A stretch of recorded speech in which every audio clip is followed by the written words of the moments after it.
चलिए एक बार पुनः स्वागत है लुसेंट की दुनिया में। यदि आप यूट्यूब चैनल पर हो तो चैनल को सब्सक्राइब करना ना भूलें। हमारा चैनल का नाम है स्टडी पॉइंट पटना।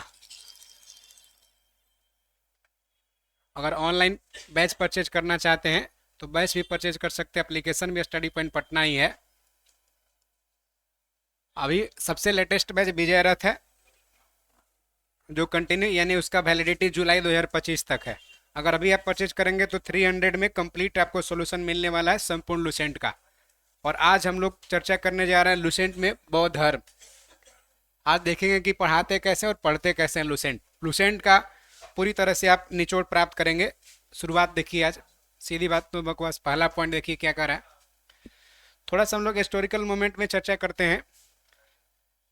कपिलवस्तु एक जगह है, वर्तमान के हिसाब से कह सकते हैं कि लुम्बिनी नेपाल में जगह है, जहाँ एक राजा हुआ करते थे। राजा का नाम था सुदोधन, उनकी पत्नी का नाम था माया देवी। दोनों दंपति दाम्पत्य जीवन व्यतीत कर रहे थे। संतान उत्पत्ति नहीं हो रहा था। संतान उत्पन्न जन्म नहीं लेने के कारण दोनों मायूस रहते थे। एक समय की बात है कि माया देवी रात में अचानक स्वप्न देखी कि हमारे गर्भ में हाथी प्रवेश कर रहा है। डर गई, राजन से जाके कही कि राजन ऐसा ऐसा सपना देखे हैं। राजा सुबह सुबह सब ऋषि मुनि महर्षि को बुलाए, बोले कि पत्नी रात में ऐसा ऐसा सपना दी है, कारण क्या है? कहे बधाई हो राजन, आपके यहाँ पुत्र रत्न को प्राप्ति होगा। राजा जैसे पहले जो है से राजा को जो खुशी सुख का खबर देता था, खुशी की बात करता था तो तुरंत माला निकाल के देते, लो खुश रहो। पूरा एकदम साम्राज्य में खुशी का ठिकाना न रहा। पूरा एकदम सब ढोल तमाशे बजवाए गए कि भाई राजा के यहाँ लड़का जन्म लेने वाला है, बधाई के पात्र होंगे। लेकिन पहला संतान जन्म लेने मायके में लिखा हुआ था। भाई नक्षत्र उक्षत्र देख के बताया कि मायके में उत्तम हो रहा। तो पहला संतान मायके में जन्म लेना था, इसलिए माया देवी गर्भ के दौरान ही जब अंतिम समय आया तो मायके की ओर प्रस्थान की। जाने लगे, रास्ता में ही प्रसव पीड़ा होने लगा। दास दासी के द्वारा लुम्बिनी एक घनघोर जंगल है। दास दासी के द्वारा किस तरह से पर्दा किया गया, वहीं संतान का जन्म हुआ। संतान का जन्म हुआ, लेकिन जन्म के दौरान काफी कमजोर हो गई वो महिला माया देवी। और वहीं जन्म हुआ। जन्म के बाद बुद्ध क्या कहलाए? सिद्धार्थ के नाम से बच्चे को कहने लगे। और उसके बाद उनको एहसास हो गया कि शायद हमारी तबीयत बिगड़ रही है। अपनी बहन को बुलाई, प्रजापति गौतमी को। गौतमी को बुलाई कि बहन, अगर हमें खुदा ना खास कुछ हो जाए तो महाराज बड़ा नाराज रहेंगे। घर में पहला संतान आया है, खुशी का लहर है, इसलिए अगर कुछ हो जाता है तो इसका लालन पालन की जिम्मा तुम अपने हाथ में लो। तुम इसका साथ नहीं छोड़ेगी, वचन दो। प्रजापति गौतमी हाथ में हाथ लेके पुकार रही होगी, ठीक है तुम जाओ हम संभाल लेंगे। कह रही होगी कुछ नहीं होने देंगे, कुछ संतावना दे रही होगी, आजीवक संप्रदाय वाला बात कि कोई बात नहीं, टेंशन मत लो, कुछ नहीं होने वाला है।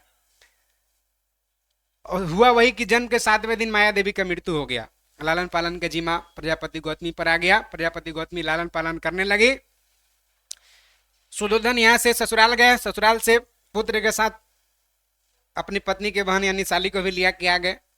कपिलवस्तु का आग परेशान किए। अब कपिलवस्तु में चारों तरफ लोग हल्ला करने लगे, कमेंट करने लगते हैं भाई कि साली को लिया के आए हैं, जैसे तैसे कमेंट करने लगा। अब सुदोधन भाई राजा सम्राट की बात है, जब एक छोटे व्यक्ति के कहने पर, एक तुच्छ व्यक्ति के कहने पर कि सीता जी रह के आई हैं रावण के पास, श्री रामचंद्र अपना प्रिय से प्रिय पत्नी को त्याग कर दिए। इनको लगा कि कमेंट हो रहा है, राजा भी हैं भाई, तुरंत विवाह कर लिए। अब प्रजापति गौतमी क्या हो गई? अब उनकी पत्नी। और सिद्धार्थ का क्या हो गई? सौतेली माँ हो गई।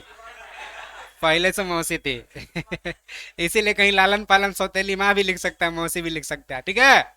अब सौतेली माँ हो गई, ठीक है, पहले से मौसी थी।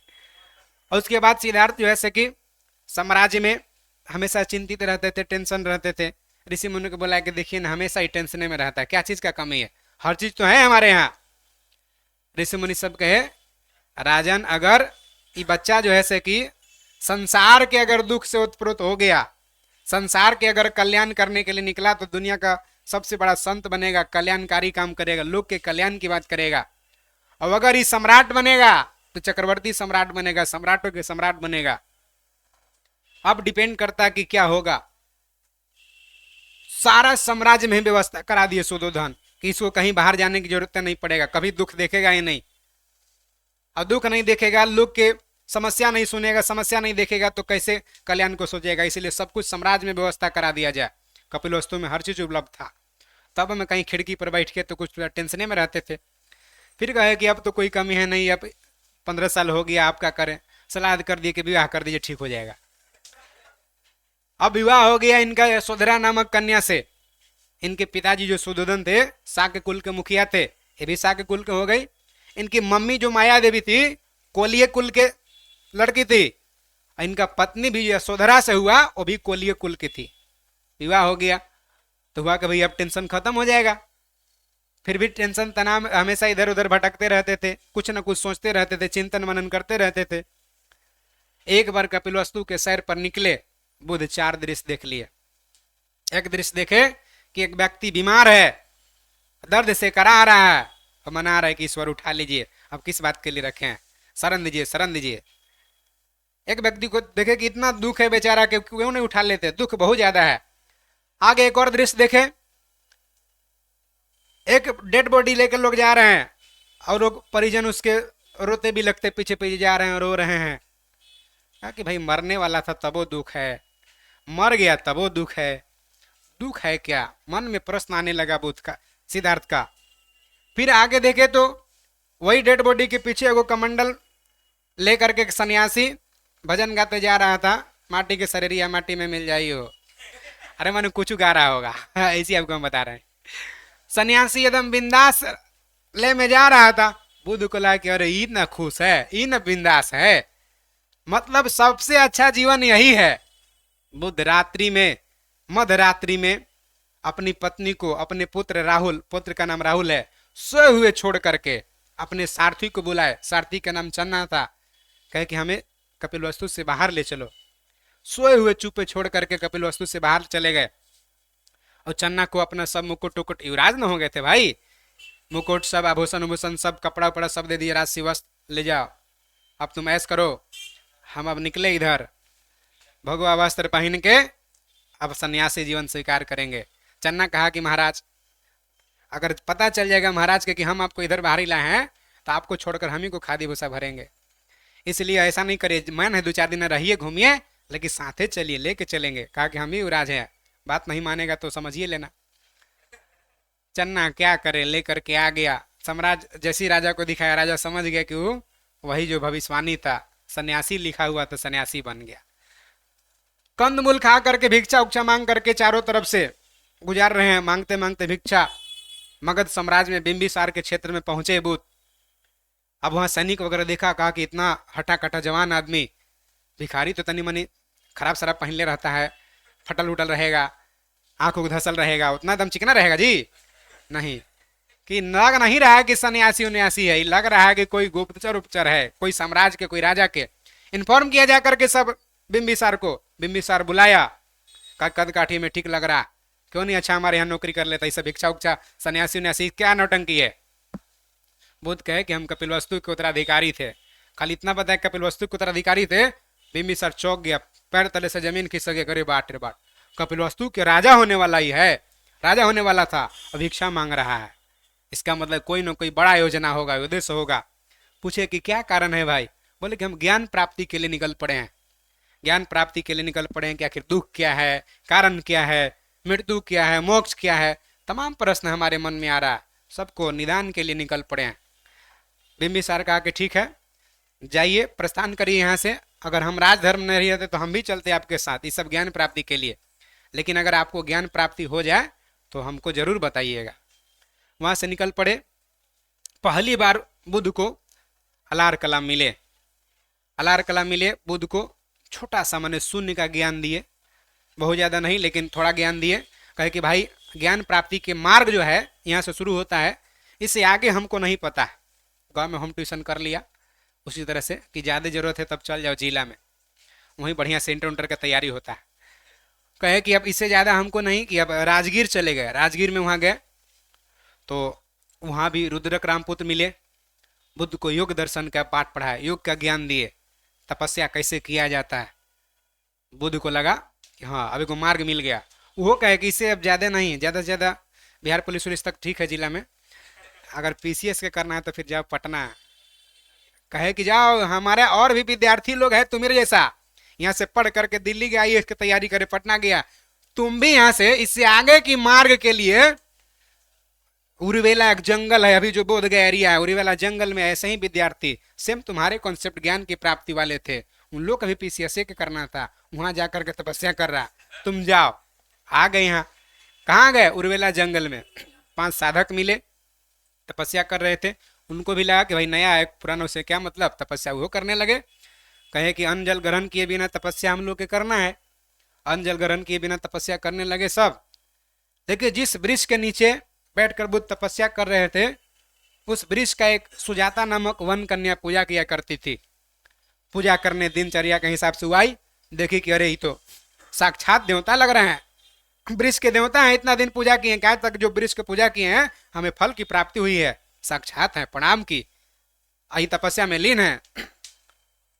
और भोजन चढ़ाने लगी, खीर देने लगी। ये खा ही नहीं रहे हैं भाई, फास्टिंग में सब कोई कह ले पार्टनर से कि तपस्या करना है भूखे प्यासे। जाता नमक बन करने कही कि बीन का रस्सी को इतना टाइट भी मत करो तार को कि रस्सी टूट जाए, इतना लूज भी मत करो कि बीन बजिए ना सके। बुद्ध को लगा क्या है मध्यम मार्ग, ना ज्यादा हार्ड ना ज्यादा नॉर्मल। तुरंत कहा कि इतना स्नेह प्रेम से प्रसाद दे रहे, नहीं खाएंगे तो अपमान है। अब मध्यम मार्ग कहा कि खा पी के लगेंगे, और खीर दिए और खा लिए। सब देखा उखा, कहा कि अरे नया नया अबे किया, इसका दिनचर्या खराब है जी, अपने तो मिलवे नहीं करेगा ज्ञान, हम लोग कभी नहीं लेने देगा, छोड़ो छोड़ो इसको, इसको ज्ञान वान नहीं मिले वाला है, इसको बस खाली तैयारी करे आया है, तुरंत बालकोनी में चल जा रहा है। ऐसा समझ गया लोग कि बुद्ध को ज्ञान की प्राप्ति न, उठ के वहां से चल दिए सब साधक। बुद्ध हुए सुजाता नामक वन कन्या का दिया भोजन खा करके तपस्या किए, 6 साल में ज्ञान की प्राप्ति हो गया। ज्ञान की प्राप्ति हुआ, जितने भी मन में प्रश्न था सभी प्रश्न का हल मिल गया। कहा कि अभी बात हम बताएं किनको, तो दिव्य दृष्टि से देखे कि पहला गुरु अलार कलाम को बताना ही बात। अलार कलाम को दिव्य दृष्टि से देखे तो चल बसे थे। कहा कि उनको गुरु जी को तब नहीं बता पाए, रिजल्ट आया तुरंत व्हाट्सएप भेजते हैं कि सर रिजल्ट हो गया। तो कैसे देखे दिव्य दृष्टि से गुजर गए थे गुरु जी। अब देखे कि पार्टनर लोग कहाँ था, पार्टनर को बता देते हैं, 5 पार्टनर के। तो देखे दिव्य दृष्टि से तो गए पार्टनर के पास, कहे कि हमको ज्ञान प्राप्ति हो गया।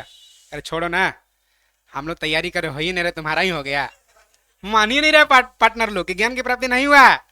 अरे भाई हो गया है, ज्वाइनिंग लेटर दिखाओ। अब ऐसे ना कहेगा, वो कह रहे ज्ञान की प्राप्ति हो गया, उन लोग मान ही नहीं रहा। आगे प्रश्न पूछो, पूछते गए, बताते गए, जो भी सारा प्रश्न का सोल्यूशन दे दिया।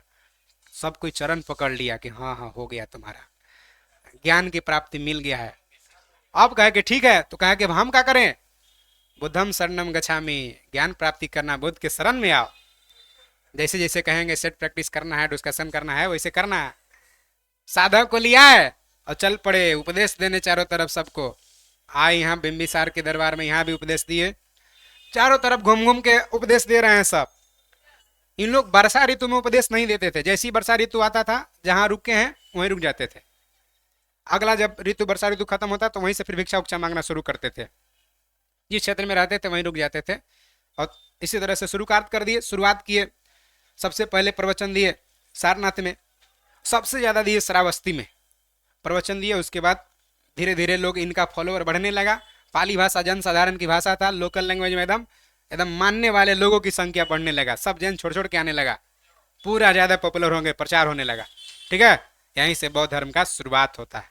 आइए फटाफट करते हैं, उसके बाद आगे काम क्रिया करेंगे। देखिए, बौद्ध धर्म के संस्थापक गौतम बुद्ध, यानी एशिया का ज्योतिपुंज, लाइट ऑफ एशिया कहते हैं, समझ सकते हैं, एशिया का लाइट, यानी एशिया में पॉपुलर है।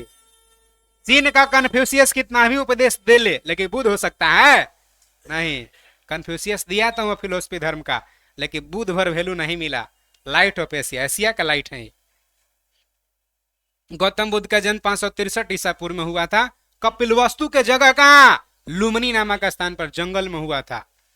इनके पिता का नाम सुदोधन है, शाक्य गण के मुखिया, शाक्य कुल के थे।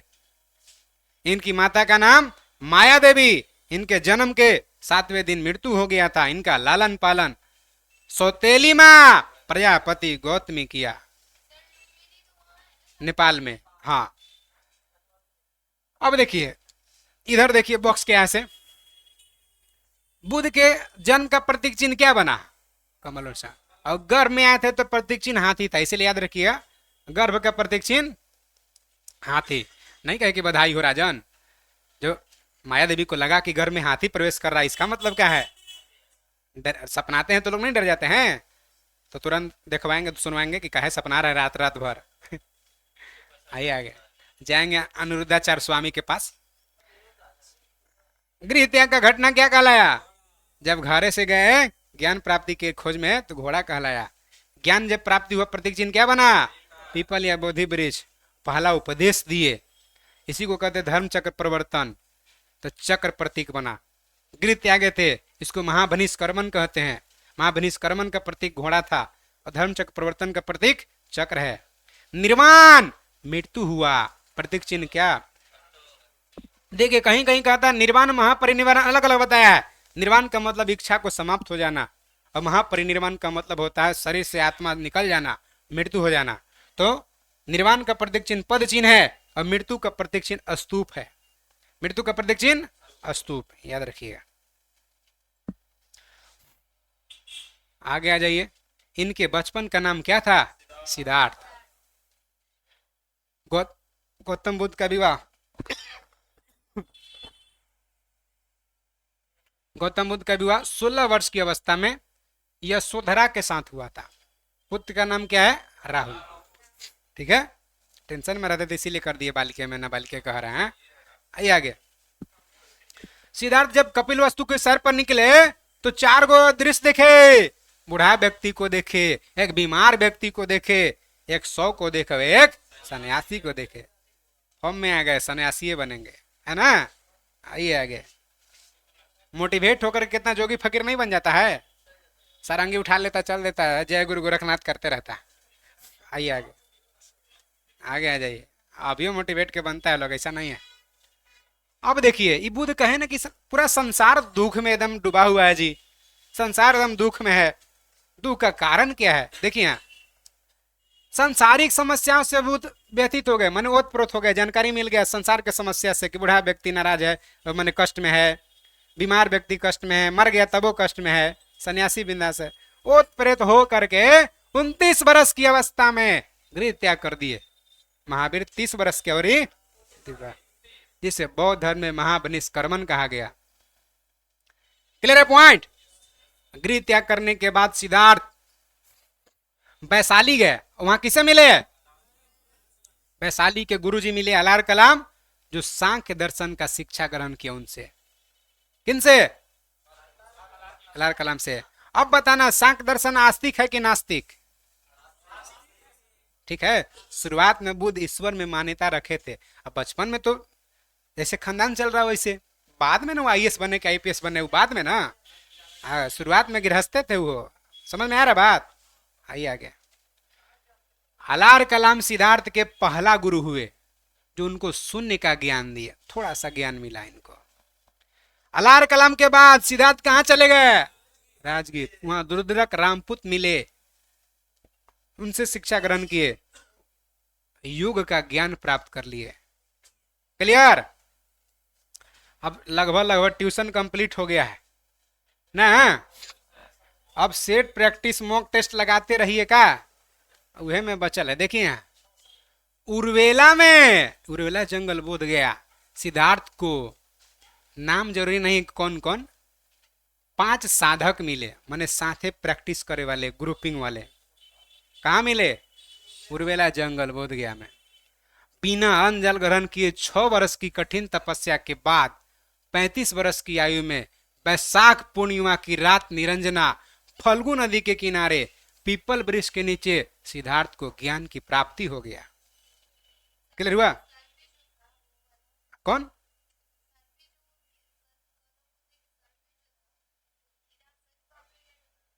कौन वाला? अच्छा, घोंगा। अच्छा, कीड़ा। हमको उसका आइडिया नहीं है। आइए आगे, यहाँ देख लिए, गूगल से सर्च कर लीजिए, जो जानकारी नहीं कहां से बताया। देखिए यहाँ ज्ञान प्राप्ति के बाद सिद्धार्थ बुध के नाम से जाने गए। बुध कहने लगे पहले सिद्धार्थ थे, और वह स्थान क्या कहलाया? उर्वेला जंगल था। बुध गया बन गया, आज पर्यटक स्थल बन गया है, यूनेस्को हेरिटेज में भी शामिल हो गया है, और दुनिया के कई देश के लोग घूमने आ रहे हैं। दुनिया में 13 देश मानने वाले बौद्धिस्ट हैं, अभी सब घूमने आ रहे हैं। वो बिहार की धरती से, देख रहे हैं, महावीरो बिहारे के धरती से और बुधो बिहारे के धरती से। इसीलिए ना यहाँ लोग सब कोई अपने आप को ज्ञानी समझते हैं। माने दुगो के ज्ञान प्राप्ति हो गया तो समझता है कि सबको प्राप्त है। माने प्राप्त दुइये को मेहनत पड़ा है, बाकी सब तो देता है। कहीं कोई से मिलिए चारों ज्ञान की बात कह देगा, छोटहनो रहेगा तब वो कह देगा। तो हाँ, एगो छोटका लड़का ना है, कहता है कि लिबास बदलता है जो पसीना में ना आता है।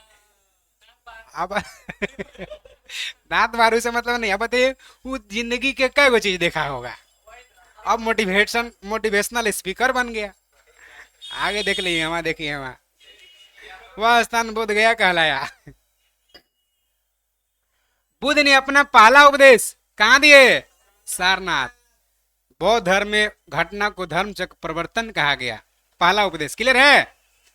चलिए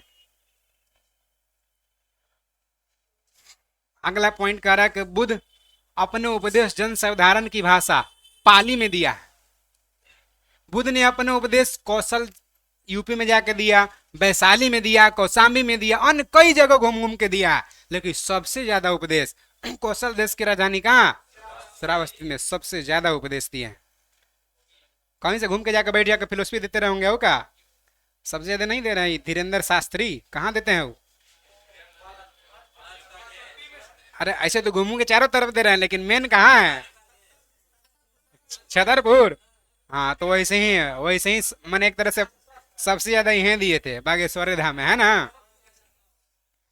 इनके प्रमुख अनुयायी बौद्ध धर्म, अब देखिए बौद्ध धर्म मानने वाले देखिए प्रमुख अनुयायी कौन है। पहला अनुयायी देखिए बिंबिसार, और कौन है? प्रसेनजीत। दोनों आपको टिक लगाना है। बुद्ध की मृत्यु 80 वर्ष की अवस्था में हो गया। मृत्यु कब हुआ? 483 ईसा पूर्व में हुआ। कहाँ हुआ? कुशीनगर देवरिया यूपी में हो गया। वो 72 साल में मरे थे, वही 80 साल में। चुन द्वारा माने अंतिम भोजन ये आदमी दिया इनको, अर्पित भोजन करने के बाद हो गया। बुद्ध को पता था, बुद्ध को पता था कि मेरा अंतिम यही है, कारण कि वर्तमान भूत भविष्य तीनों चीज जानते थे ही ना, ज्ञान प्राप्ति हो गया था। तो अब देखिए इतना प्रेम से वो मशरूम का सब्जी खिला दिया, कोई कहता ओल के सब्जी खिला दिया। मशरूम ओल सब हैवी फूड में आता है। सब दिन जो फल फूल खाए हैं उसको अगर मशरूम के ओल के सब्जी खिलाएंगे तो हैवी होता, थोड़ा डाइजेस्टिंग में प्रॉब्लम होता है। डाइजेस्टिंग में प्रॉब्लम हुआ माना जाता है, हालांकि नहीं होता, विधि के विधाने था तो, लेकिन माना जाता है कि मृत्यु हो गया। मार्केट में हल्ला उड़ा दिए, सुअर के मांस खा लिए थे तो मर गए। जो आदमी जीवन भर अहिंसा का विरोध किया है, माने हिंसा का विरोध करके अहिंसा अपनाया है, मार धाड़ सब काट कर सब फेंक दिया है, माने सब दिन अहिंसा का विरोध करके अहिंसा माना है, वो आदमी सुअर के मांस कैसे लास्ट में खाएगा? ठीक है। इनको पता था कि मेरा अंतिम है। अपने प्रिय शिष्य आनंद को बोले कि जाओ वैद्युत के बोले ले आओ, तब तक यहाँ सुत गए, है ना। आगे आइए, बौद्ध धर्म में महापरिनिर्वाण कहा गया। मृत्यु घटना को क्या कहे? महापरिनिर्वाण। जब तक रहे पूरा एकदम बौद्ध धर्म को आसमानों की बुलंदी तक पहुंचा के ले गए। कौन? अब मल ने अत्यंत सम्मान पूर्वक बुद्ध का अंत्येष्टि माने अंतिम संस्कार किया। एक अनुश्रुति सुना गया है कि मृत्यु के बाद बुद्ध के शरीर के अवशेष को 8 भाग में बांट दिया गया, उस पर स्तूप का निर्माण कराया गया। माने ऐसा नहीं कि मृत्यु हो गया तो शरीर को काट काट के बांट दिया। अस्थि कलश होता है ना, उसको 8 भागों में बांट करके 8 जगह स्तूप बनवाया गया, जिसमें करुणा स्तूप बिहार के पटना जंक्शन के निकट बुद्धा पार्क में है। 8 में से एगो थाईलैंड, इंडोनेशिया, जापान, ऐसे कर करके 8 जगह है इनका स्तूप बनाया हुआ है। समझ में? ओकरे में करुणा स्तूप में जाएंगे तो अंदर देखिए कहाँ कैसा स्ट्रक्चर में बना है, लिखा हुआ है। चलिए जाइएगा तो घास देख के आ जाइएगा। अब पेड़ पौधा देख के आ जाइएगा। आगे आगे देख लीजिए, अगला पॉइंट देख लीजिए क्या कह रहा है सैम। बुध के जन्म और मृत्यु की तिथि चीनी अभिलेख के आधार पर निश्चित किया गया। माने वहीं से जो साक्ष्य है उसी के हिसाब से तय किया लो कि ये कब जन्म लिए थे, कब मृत्यु हुआ था। कारण कई को देश चीन वाला कई को देख रहे हैं, सब वेनसांग वगैरह सब आ रहा था, नहीं आ रहा था। तो बौद्ध धर्म के बारे में हमको ज्यादातर जानकारी त्रिपिटक से मिलता है। त्रिपिटक में 3 गो, इसको पिटारा भी कहते हैं, विनय पिटक, सुत पिटक, अभिधम पिटक, तीनों पुस्तकों को संयुक्त रूप से त्रिपिटक कहते हैं। तीनों पिटक की भाषा क्या है? पाली भाषा में लिखा गया। आगे आ जाइए। सुत पिटक में बुद्ध के धार्मिक सिद्धांत का संवाद है। बुद्ध धर्म से संबंधित क्या सिद्धांत दिए हैं उससे संबंधित है किसमें? सुत पिटक में। सबसे बड़ा पिटक यही है, इतना बड़ा कि एकरा में सुत सकते हैं। सुत पिटक सबसे बड़ा पिटक है, संकलित किया गया। विनय पिटक में संघ के भिक्षु और भिक्षुणी के बनाए गए नियम का संग्रह किया गया है। माने नियम कानून होता था कि वर्षा ऋतु में नहीं मांगना है ना। और शुरुआत में बुद्ध महिला को शामिल नहीं किए थे। शुरुआत में सिर्फ पुरुष बौद्ध धर्म मानता था। बाद में इनकी मौसी पैदले पैदले जहां यात्रा उतरा कर रहे हैं पहुंच जाती थी। कहे क्यों नहीं मानेंगी महिला? बौद्ध धर्म का मानना 13 गो देश में। अब जहाँ तिब्बत वाले जो दलाई लामा है ना, दलाई लामा कोई पद है, आदमी नहीं है, तो बौद्ध धर्म गुरु है, उन लोग सब बौद्धिस्ट टोटल के टोटल है उन लोग। तो बाद में चीन हुआ कि अब हमारा है ही, हमारा अधिकार है, तो लेकिन पहले तिब्बते था मान के चलिए। अब देखिए कहे का मतलब ये हो गया ना, लाइनें काट देते हैं आप लोग, कौचित कह रहे थे जी? हाँ, महिला को शामिल नहीं कर रहे थे। बौद्ध धर्मावलंबियों का कहना था कि महिला शामिल नहीं करेंगे, बुद्ध बार बार कर महिला शामिल नहीं करेंगे, मौसी इनकी कहीं कहीं शामिल करना होगा। सब कॉन्सेप्ट देते थे कि अगर बौद्ध धर्म 1000 साल चलना होगा, महिला को शामिल कर लेंगे तो 500 साल उम्र रहेगा। माने 1000 के जगह पर 500 दिन तक चलेगा। 500 दिन माने आधा हो जाएगा करायु। बौद्ध धर्म नहीं चलेगा। कहे कि इसमें क्या क्या कारण है भाई? आधा कैसे हो जाएगा? ज्यादा लोग की संख्या होने पर बढ़ना चाहिए समय, ज्यादा दिन तक चलना चाहिए, समाप्त कैसे होगा? सब कहे कि अगर बौद्ध धर्म मानने वाला है सब खतरनाक खतरनाक राजा, अंगुली माल डाकू, वैसन वैसन सब आदमी है। अजात शत्रु बौद्ध धर्म स्वीकार कर ले है लास्ट में। अजात शत्रु ऐसा है जो पिताजी की हत्या किया और पत्थर पर टैक्स लगा दिया, उतना क्रूर क्रूर टाइप के शासक है। महिला शामिल होगी तो कंसंट्रेशन भंग हो जाएगा सबका। दोबारा इन लोग फिर वही बन जाएगा जो पहले था, अंगुली माल डाकू। बाद में जो संत बना फिर से वो अंगुली माल हो जाएगा। इसलिए महिला को शामिल नहीं करेंगे। गुस्सा गई सब महिलाएं, इसमें महिला का क्या दोष है? दोस्त तो पुरुषों का होना चाहिए। लास्ट में अपनी मौसी को शामिल किए पहली बार, ठीक है। पहला बौद्ध भिक्षुणी प्रजापति गौतमी बनी है, फिर दूसरा बौद्ध भिक्षुणी आम्रपाली बनी है। तो नियम कानून था कि 15 साल से कम के उम्र को नहीं शामिल किया जाएगा। बौद्ध धर्म में सम्मिलित होने के लिए उपसंपदा कहा जाता था। वर्षा ऋतु के समय आम्रपाली वैशाली की एक नगर वधु थी। वैशाली की नगर वधु आम्रपाली का स्टोरी है कि आम्रपाली सौंदर्य से मुग्ध थी। उसके पिताजी के पास तरह तरह के राजा महाराजा का प्रस्ताव जा रहा था वैवाहिक संबंध स्थापित करने के लिए। पिताजी कहे कि अगर एक राजा से विवाह करेंगे तो दूसरा नाराज होगा, वो दूसरा का आक्रमण झेलना पड़ेगा। अब किससे विवाह करे किससे नहीं करे असमंजस हो गया। सुंदरता के कारण असमंजस में पिताजी हो गए। कहे कि अब आम्रपाली पर ही डिपेंड करेगा, आम्रपाली किससे विवाह करेगी। आम्रपाली कहेगी जितना भी आता सबको बोलते, सबको आइए भेंट करिए। पहले माना जाता है कि आम्रपाली सबकी पत्नी थी, इसलिए नगर वधु थी वो। सब राजा आते थे, मिलते उलते थे, बातचीत होता था, और उसके बाद पता था कि ब्याह शादी ब्याह नहीं होगा, चल जाते थे। तो नगर वधु घोषित कर दिया गया था। किसको? आम्रपाली को। आम्रपाली को लोग खराब दृष्टि से देखते थे कि सब राजा से हमेशा मिलते जुलते रहती है। अब वहां पर वर्षा ऋतु के समय बुद्ध धर्म के मानने वाले शिष्य वहीं पहुंचा। अब भाई वर्षा ऋतु में शरण लेना है। 2-4 गौर शिष्य कहा कि नहीं यहाँ मत रुके, बड़ा लक्षण खराब है इसका। चले गए सब बौद्ध मठ पर, और एक दो था कहा कि नहीं हम यहीं रुकेंगे, जब भी रहेंगे हम यहीं रुकेंगे। यहाँ अंत हुआ है, सिस्टम है कि जहाँ अंत होगा वहीं रुकना है, सिस्टम है कि वहीं रुकेंगे। तो रुक गया वर्षा ऋतु में, पूरा वर्षा ऋतु बिता दिया। लेकिन आम्रपाली से तनिक भी प्रभावित नहीं हुआ, ना तो आम्रपाली प्रभावित हुई उससे। अब आम्रपाली देखते देखते सोच ऐसा डेवलप हो गया कि उस तपस्वी सन्यासी विद्वेषी बनने के लिए तैयार हो गई कि इतने लोग हमारे पास आते थे, सबको प्रस्ताव लेके कुछ ना कुछ आ रहे थे। अब पहला आदमी आया है जो बिना प्रस्ताव के बिताया इतना दिन तक।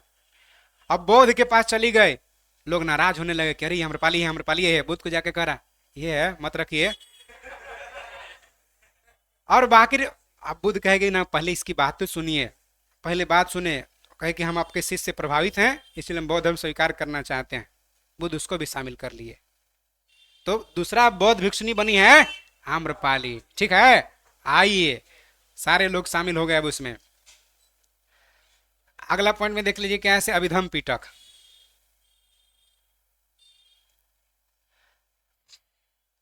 विनय पिटक में मैंने नियम कानून किसमें है? नियम कानून का संग्रह कौन पिटक में? अब विनय पिटक में क्या है ना, कि अगर कोई संघ का नियम कानून तोड़ दिया तो क्या प्रायश्चित करना होगा, उसका क्या पारित माने प्रायश्चित क्या करना होगा, उसका दंड पनिशमेंट क्या भुगतना होगा, उसका भी व्यवस्था किया गया है। जैसे अलग अलग जो जैसा करेगा उस टाइप के दंड होता होगा। अभिधम पिटक सुत पिटक में बन, यहां से आइए। अब लास्ट पिटक कौन है? अभिधम पिटक। इसमें क्या है देखिए, प्रश्नोत्तरी का समावेश किया गया है। बुद्ध को जो भी प्रश्न किया है बुद्ध उसको उत्तर दिए। भाई तबे ना ज्ञानी है, ज्ञान प्राप्ति कैसे माना जाएगा? अजात शत्रु पूरा फॉर्म में था कि अब बहुते सबके कहते चल रहे हैं कि दुख का कारण इच्छा है, बिना इच्छा का दुख नहीं होता। बुद्ध कॉन्सेप्ट देते थे, इच्छा है तभी दुख है, इच्छा नहीं तो दुख नहीं है। आपका इच्छा है कि सरकारी नौकरी हो, आप दुख कर रहे हैं, सवेरे के चावल शाम के खा ले रहे हैं, ठंडा में सब्जी ठंडो मार ले रहे हैं। इच्छा है कि नौकरी हो, इच्छा नहीं रहता घरे सुतल रहते आराम से, तीनों टाइम गरम गरम मिलता। इच्छा के कारण आपको दुख है, इच्छा नहीं होता तो दुख नहीं होता। जैसे इच्छा है मैट्रिक पास करके इंटर करे, इच्छा है इंटर करके ग्रेजुएशन करे। बुद्ध कहते कि इच्छा अनंतता होती, इच्छा का कोई अंत नहीं होता, इसलिए दुख का भी अंत नहीं होता।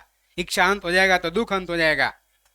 मैट्रिक के बाद इंटर का इच्छा, इंटर के बाद ग्रेजुएशन का इच्छा, ग्रेजुएशन कर लिए तो सरकारी नौकरी का इच्छा, सरकारी नौकरी कर लिए तो फिर हाँ विवाह का इच्छा हाँ, अब विवाह का इच्छा हो गया, उसके बाद फिर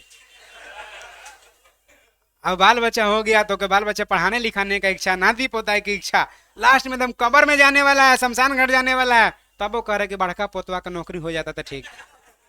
इच्छा समाप्त हो रहा है, यही कारण से दुख है। अब यही बात उठाए अजात शत्रु कहा कि बुद्ध सबको कहते चल रहे हैं कि इच्छा दुख का कारण है, मरना कौन चाहता है, मरना किसका इच्छा है, लेकिन मरने के नाम पर दुख क्यों होता है? जिस दिन बुद्ध मिल जाएंगे उसी दिन उनका पसीना छुटा देंगे, बड़ी सबके कहते चल रहे हैं।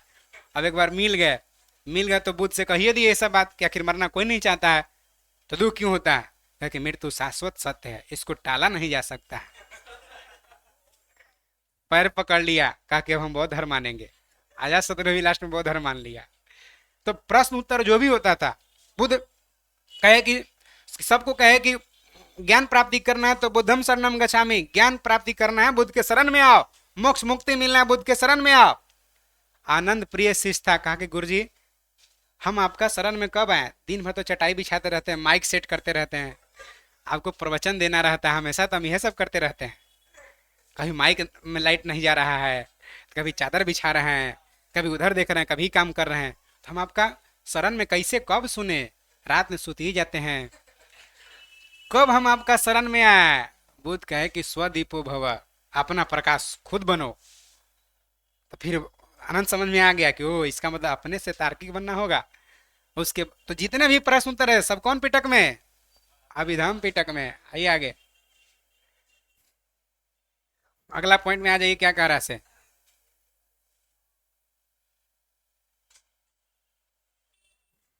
सुत पिटक, सुत पिटक के 5 को निकाय, डायरेक्ट कहेगा अंगुत्तर निकाय कौन पिटक से संबंधित है, मध्यम निकाय कौन पिटक से संबंधित है? सुत पिटक से। खोदक निकाय कौन पिटक से संबंधित है? सुत पिटक से। क्लियर? अब बुद्ध के पूर्व जन्म की कहानी है जातक में, माने बुद्ध के जन्म से पहला हूं कई गो जन्म लिए थे, पहलगा सब जन्म के जातक में कथा है। और जातक का संबंध कौन निकाय से है? खोदक निकाय से है। आगे आ जाइए, देखिए एक थेर गाथा है, बौद्ध भिक्षु का गीत है, भिक्षुओं का गीत माने पुरुष वाला। थेरी गाथा बौद्ध भिक्षुनी का गीत है, इसमें ऐसा में आगे आइए। बौद्ध धर्म मूलतः अनिश्वरवादी है, इसमें भी ईश्वर की मान्यता नहीं है, इसमें आत्मा का भी परिकल्पना नहीं है। देखिए डिफरेंट हो गया, जैन धर्म ईश्वर नहीं है लेकिन आत्मा को माना है, बौद्ध धर्म आत्मा को भी नहीं मान रहा। क्लियर है? चलिए,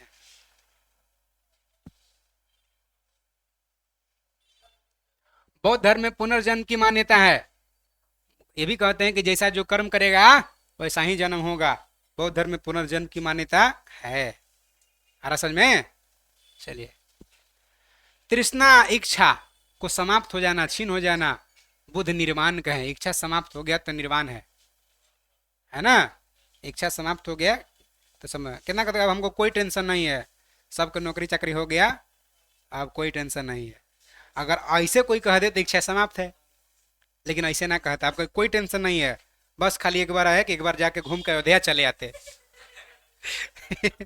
इच्छा वाले रह गया एगो नहीं एगो ना, एगो रामलला के दर्शन हो जाता, लास्ट इच्छा है। एगो रखले रहता कुछ ना कुछ, ना रखले रहता है, ऐसे कह देता तो इच्छा समाप्त हो जाता।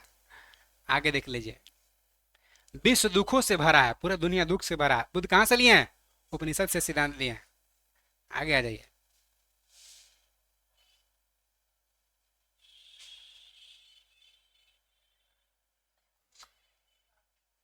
बुद्ध के अनुयायी, जब बुद्ध का मृत्यु हो गया तो बौद्ध धर्म ही कमजोर पड़ेगा। लेकिन अनुयायी को देखिए क्या कहते हैं, भिक्षु कहते हैं। पहला भिक्षु कौन है?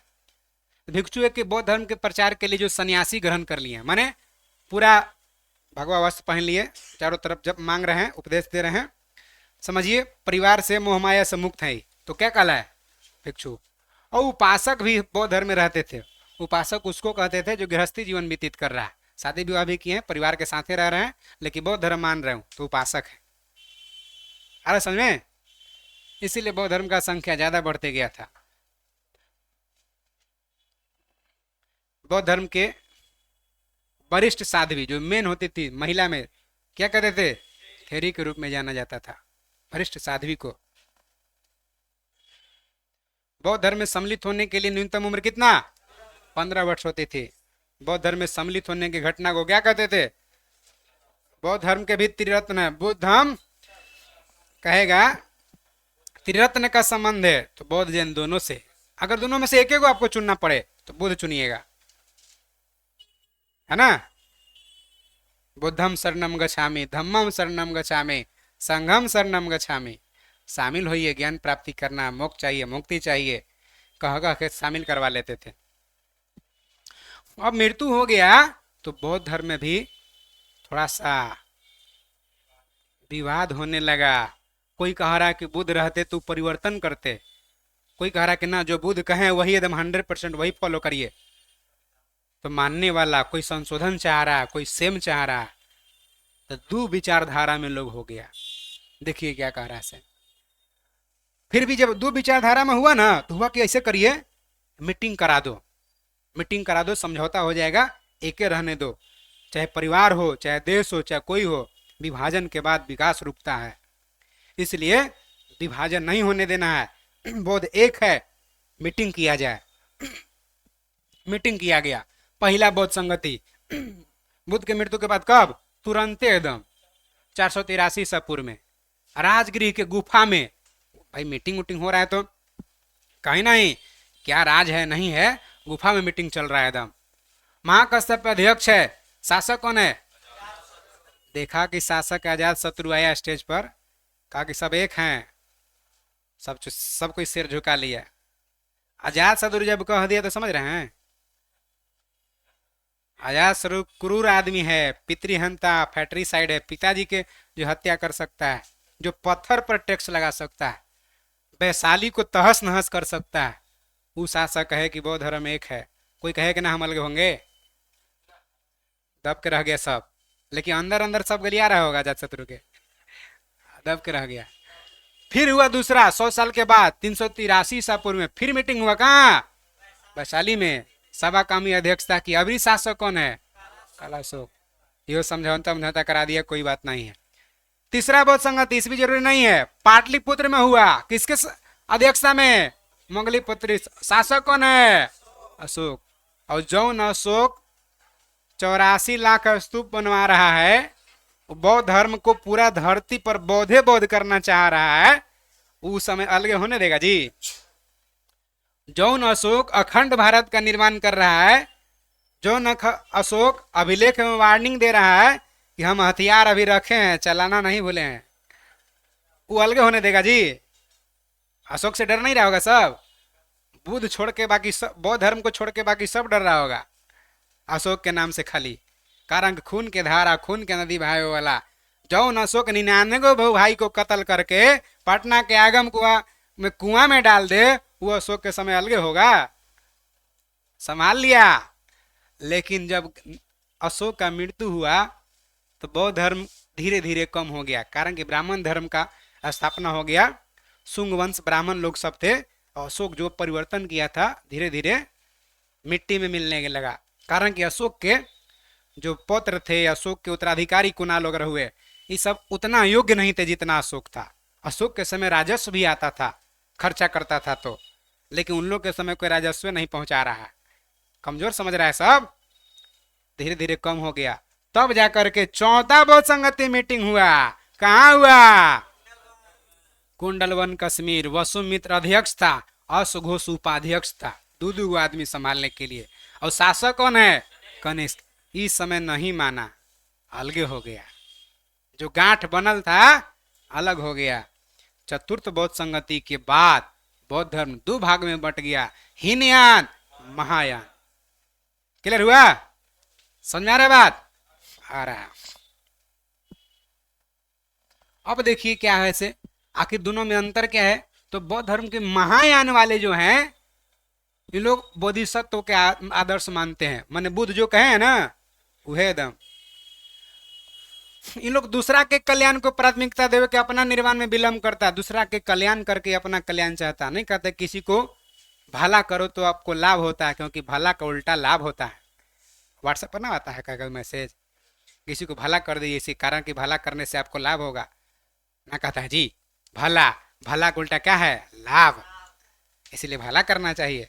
तो कौन वाला कह रहा? महायान वाला। हीनयान का है अर्थ अपने आप को सबसे सुप्रीम है, हम ही सब कुछ हैं, दूसरा कोई जाए। जो व्यक्ति अपनी साधन से निर्वाण की प्राप्ति करते उन्हें अर्थ कहते हैं, यानी हीनयान वाले। किसी और का कल्याण उल्याण ना, अपना कल्याण, सब अपना काम बनता, भाड़ में जा जानता वैसन व्यवस्था है। क्लियर हुआ पॉइंट? धार्मिक जुलूस का प्रारंभ सबसे पहले बौद्ध धर्म के द्वारा दिया गया। जो जुलूस निकालते हैं ना, सबसे पहले कौन धर्म? बौद्ध का सबसे पवित्र त्योहार है बैसाख पूर्णिमा, जिसे बुद्ध पूर्णिमा भी कहते हैं। क्योंकि इसका महत्व इसलिए है कि बुद्ध पूर्णिमा के दिन बुद्ध का जन्म हुआ था, उसी दिन ज्ञान प्राप्ति हुआ और उसी दिन मृत्यु महापरिनिर्वाण प्राप्ति हुआ, इसीलिए कह दिया बुद्ध पूर्णिमा। माने पुण्य तिथि भी वही है और जन्म तिथि भी और ज्ञान तिथि भी वही है, एक के दिन में सब सेलिब्रेट हो रहा। क्लियर हुआ? आगे देखिए, बुद्ध देखिए क्या उपदेश दिए हैं इसे दुनिया में। आखिर क्यों इनको लाइट ऑफ एशिया, एशिया का लाइट क्यों कह दिया? बुद्ध संसार के दुखों से संबंध में 4 गो आर्य सत्य कहे कि कोई नहीं टाल सकता, 4 गो एकदम फिक्स है कि होबे करेगा। बुद्ध पहला बात कहे कि दुख है, कहा कि हाँ सबको पहले से दुख था, बाकी को नया बात कह रहे हैं, दुख है तो है, तो कोई ज्यादा प्रभावित लोग नहीं होते थे।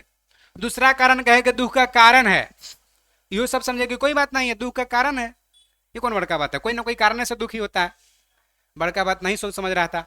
तीसरा कहे कि दुख का निवारण है, कह रहे हैं कि दुख का निवारण है। सब पैर पकड़ लिया कि बताइए बुद्ध कैसे दुख खत्म होगा। ऐसी बात के लिए बुद्ध का सब पैर पकड़ता था, कैसे दुख खत्म होगा। अगर कोई कह दे वैकेंसी आया है बिहार दरोगा के, आया है 2000 सीट आया है, कोई बात ना है। कोई कह दे कन्फर्म के लिए संपर्क करें, सर ना हो जाएगा, कैसे होगा होगा ना, आइए देख लिया। तो दुख का निवारण भी है, और कह रहे हैं कि दुख निरोधा प्रतिगामी है, माने एक दूसरे के विपरीत। जैसे इच्छा है तो ही दुख है, तो एक दूसरे के निरोधा प्रतिगामी है, इच्छा समाप्त होगा दुख भी समाप्त होगा, है ना। यह कारण से पकड़ते थे इनका सब पैर।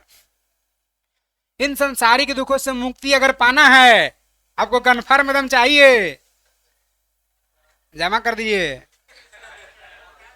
बड़का बड़का लोग कहता है छोटका के पास नहीं होगा ये सब। छोटका के अपने औकात नहीं है। इस संसार दुखों से मुक्ति है तू बुध अष्टांगिक मार्ग की बात कहे। मैंने डायरेक्ट कहेगा अष्टांगिक मार्ग कौन दिया? बुध। ये कोई जरूरी नहीं है कि सब अष्टांगिक मार्ग में क्या क्या है, ये जरूरी नहीं है, लेकिन एक आध एकरा में जरूरी है। एक आध देखिए, अच्छा दृष्टि रखें, सम्यक दृष्टि, अच्छा कम संकल्प लेके काम करे, सम्यक वाणी। ये जरूरी नहीं कि आठों कौन कौन है, लेकिन भाई एक आध रह जाए कभी। अच्छा वाणी बोलिए, अच्छा कर्म करिए, जीविका चलाने के लिए गांजा उंजा मत बेचिए, अच्छा जीवन चलाइए, व्यायाम करिए समय के अनुसार। देखिए बौद्ध धर्म वाला एक्सरसाइज करते रहता है बोध गया में। वो लकड़ी बिछावल रहेगा, लकड़ी पर अप डाउन करते रहते हैं। सम्यक स्मृति, सम्यक समाधि, मैंने कहे का मतलब अष्टांगिक मार्ग की बात कौन कहा? बुद्ध। कहा कि अगर दुख से मुक्ति पाना है तो अष्टांगिक मार्ग अपनाइए। बुद्ध के अनुसार अष्टांगिक मार्ग के पालन करने के बाद मनुष्य का भव तृष्णा मन इच्छा नष्ट हो जाता है, और उसी को फिर क्या हो जाता है? निर्वाण प्राप्त हो जाता है। जिसको निर्वाण प्राप्त हो जाएगा मोक्ष भी मिलेगा ना। निर्वाण बौद्ध धर्म का परम लक्ष्य है, जिसका अर्थ होता है दीपक का बुझ जाना, अर्थात जीवन मरण चक्र से मुक्ति हो जाना। इच्छा समाप्त नहीं होगा तो नहीं होगा। इतना ही नहीं, बुद्ध निर्वाण प्राप्ति को सरल बनाने के लिए और भी बात की है। 10 सील पर बल दिए। 10 सील कौन कौन नहीं पूछेगा, लेकिन 10 सील की बात कौन कहे? अष्टांगिक मार्ग की बात कौन कहे? तो बुद्ध का ही पूछ सकता है। जैसे अहिंसा, मारपीट नहीं करना, अहिंसा अपनाना है, सत्य बोलना है, चोरी नहीं करना है, अपरिग्रह धन का संचय नहीं करना है, किसी प्रकार का संपत्ति नहीं रखना। बुद्ध कहते थे धन के बारे में, अगर धन ज्यादा है तो किसी को दान कर दीजिए, अगर नहीं दान करना चाहते तो खर्च कर दीजिए, वो भी नहीं है तो फिर नष्ट हो जाएगा। इसलिए धन का संग्रह ना करें। मद सेवन नहीं करना है, शराब उराब भी नहीं पीना, ऐसा ना कि बगल में मार ले रहे हैं। असमय भोजन नहीं करना है, टाइम टाइम से भोजन करना है। यहाँ से गए उसी समय भी खा लिए, क्लास आते समय भी खा लिए, ये ऐसे ना। असमय भोजन नहीं करना है। सुखप्रद बिस्तर पर नहीं सोना है, सोफा पर ना सोना है, बांस की ठटरी पर सुतना है। धन का संचय नहीं करना है, स्त्री से दूर रहना है। बौद्ध धर्म कहता है। हंस रहे हैं साहब। नृत्य गान से भी दूर रहना है, माने नृत्य गान कोई नहीं, इंस्टा इंस्टा हाँ इंस्टा शॉर्ट वीडियो कुछ ना। लेकिन देखिए एकरा में क्या है से, गृहस्थ के लिए केवल 5 गो सील है। नीचे वाला 5 गो ना, खाली ऊपरे वाला, माने हम बाकी नीचे वाला सब मान सकते हैं। स्त्री से दूर नहीं रहना है, गान बजान देखिए कोई दिक्कत ना सील पर। अब भिक्षु के लिए 10 सील की मानना अनिवार्य था। जो सन्यासी जीवन ग्रहण कर लिया है उसको 10 सील आ गया। ये ऐसी ज्ञान प्राप्ति होगा, ऐसी मुक्त मिलेगा, निर्वाण मिलेगा। ना तो बैल में जन्म लीजिएगा अगला जन्म। बुद्ध ने मध्यम मार्ग, माने मध्यम मार्ग का भी उपदेश कौन दिया? बुद्ध। ना ज्यादा हार्ड ना ज्यादा नॉर्मल। बिन को इतना टाइट न मत करो कि तार टूट जाए, स्लो मत करो कि बजबे न करे। अनिश्वरवाद के संबंध में बौद्ध जैन दोनों में समानता, दोनों में ईश्वर की मान्यता नहीं है, समान मानते हैं। जातक कथा प्रदर्शित करता है, कहता है कि बुद्ध का अवतार मनुष्य के रूप में भी हो सकता है और पशु के रूप में भी हो सकता है। बोधिसत्व के रूप में पुनर्जन्म में कई श्रृंखला के अंतर्गत बुद्ध शाक मुनि के रूप में अपना अंतिम अवतार लिए हैं। किंतु अगर आगे अवतार लेंगे तो कौन अवतार लेंगे? मैत्रेय वन अनाम बुद्ध के अवतार लेना बाकी है, लेंगे। सर्वाधिक बुद्ध मूर्ति का निर्माण गंधार शैली में हुआ है, लेकिन बुद्ध की पहला मूर्ति मथुरा कला में बना है, क्योंकि पहले से जैन चल रहा था भाई। जैन का मथुरा कला का संबंध जैन धर्म से, तो शुरुआत में मथुरा कला के बना, लेकिन बाद में फिर गंधार कला। क्लियर हुआ? आगे आ जाइए, क्या कह रहा है।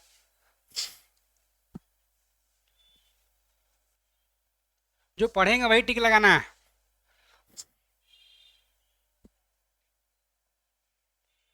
बोधि वृक्ष के नीचे जो देवालय बनाया गया है बुद्ध के, निर्माण कौन कराया? सम्राट अशोक। पहली बार मैंने भगवान बना दिया लोग, पहले फिलोसफर थे लेकिन दार्शनिक से भगवान बन गए। आगे आ जाइए। अगला पॉइंट में देखिए क्या कर रहा है।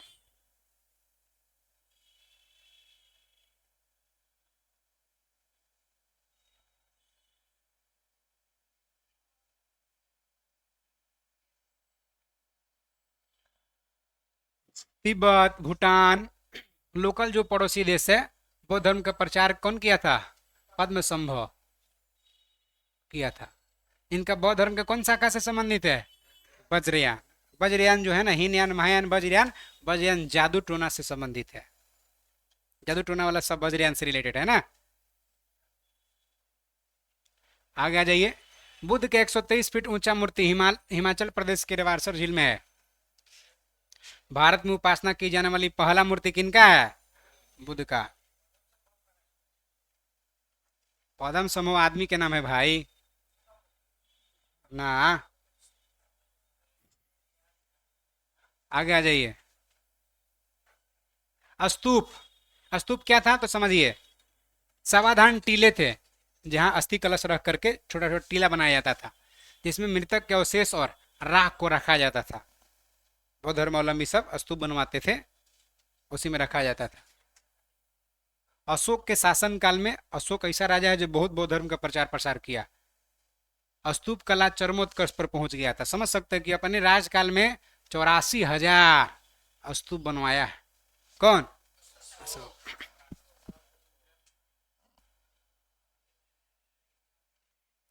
भारत के महत्वपूर्ण बौद्ध मठ देखिए। ताबो मठ कहे कहाँ है तो स्पीति घाटी हिमाचल प्रदेश में। हेमिस मठ लद्दाख में। थिक्से मठ लद्दाख में। सब नहीं, तवांग मठ अरुणाचल प्रदेश में। बोधिमंडा मठ बोध गया बिहार में।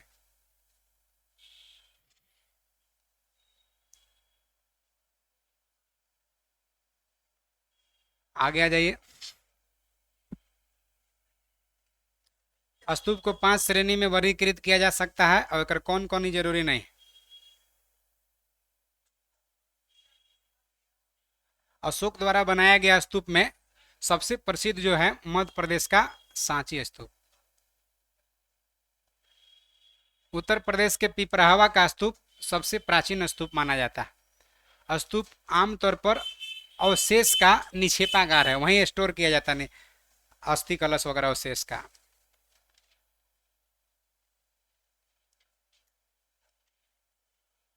आगे आ जाइए।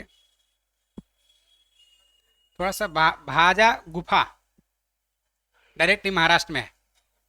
महाराष्ट्र के लोनावाला में, पुणे जिला में स्थित है। हिनयान बौद्ध धर्म से संबंधित है। गुफा में कई स्तूप है। कौन गुफा में? भाजा गुफा में। आगे आ जाइए। बंगाल क्षेत्र में आगे चलकर पाल राजवंश शासन करेगा। वो बौद्ध धर्म के वज्रयान शाखा का विकास करेगा। क्लियर है? वज्रयान शाखा, बौद्ध धर्म मानते हैं लेकिन वज्रयान शाखा, पाल वंश। आगे आ जाइए।